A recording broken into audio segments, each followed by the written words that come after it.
Hello mga idol, welcome back sa inyong lahat dyan. And mayroon nga tayong mga panibagong video mga idol tungkol sa super rare coins na naman ito mga idol, ano. So ang pag-uusapan natin ito ngayon mga idol, ang silver mercury dime error, no. Coins. So noong taong 1943 mga idol. So alam mo mga idol, itong coins na to, mapapansin ninyo, maliit lang ito mga idol, no, itong coins na to, no, napakaliit. At higit sa lahat ay napaka-rare na rin ito mga idol sa ngayon, no, dahil itong coins na to ngayon mga idol ay hinahanap-hanap na ng mga iba't ibang mga collectors, no, dahil maganda ang kanyang resulta, dahil marami na dito mga idol ngayon na at nakapagbenta, no. Actually ito mga idol, dito sa Pilipinas ilan-ilan lang ang nakakahawak nitong coins na to mga idol, pero medyo malungkot isipin dahil sa atin sa Pilipinas ay itong coins na to mga idol ay binabarat, no. Hindi katulad sa ibang bansa na kung makapagbenta ka nito ay mahal, lalong-lalo na sa mga auction mga idol. So alam nyo mga idol, kung kayo ay baguhan pa lang sa aking YouTube channel, no, Bagong Pilipinas Old Queen TV, please don't forget to subscribe, paki-like na rin at pakipindot ang notification bell para lagi tayong updated sa ating mga video. So ito na mga idol, ano, pag-uusapan natin to kung paano natin to maibenta mga idol, dahil sa social media ito ay hinahanap na rin ng mga iba't ibang uri ng mga collectors mga idol, lalo na sa ibang bansa o lalo na dito sa Pilipinas. So mga idol, isa ako sa may hawak nito, itong coins na to. At higit sa lahat, super rare, no. So ang coins na to mga idol ay one dime 1943 mercury coins from United States of America mga idol, no. Ibig sabihin vintage niya mga idol, grabe, no.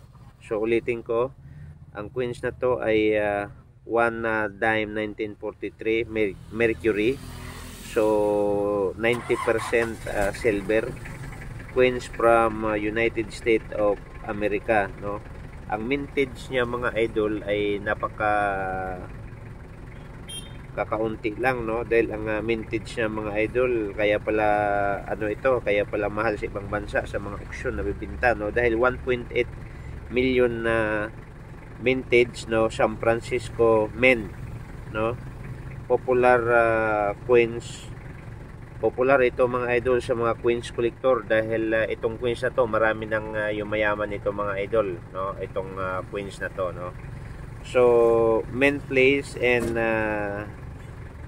S mid-mark, so ibig sabihin siya ay San Francisco gawa, no, San Francisco Mint, no. So ang gagawin natin mga idol, itong coins na to, kung ikaw man mayroon nito, kasi ang coins na to mga idol ay sobrang liit, no, maliit itong coins na to, silver mercury dime error, no.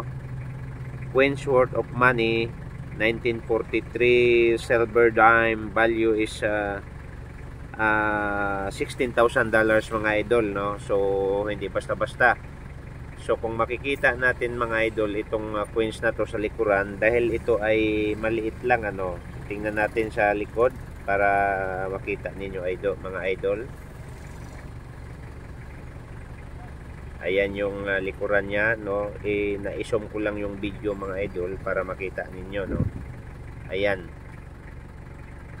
United States of America, no, one dime, no. So ito yung likuran niya mga idol, ano, yung likod niya, kung napapansin ninyo, marumi siya kasi hindi ko siya nilinis para lumalabas yung natural niya mga idol, no. Ayan, tandaan nyo mga idol, kung kayo ay mayroon nito, mahal ito sa ibang bansa, no. So hinahunting ito ng mga international collectors, no, dahil napakadalang itong queens na to mga idol. At kolektarin ko ulit mga idol, ano, ayan po, napakaliit itong queens na to. Ayan, maliit lang po yan. Makikita natin po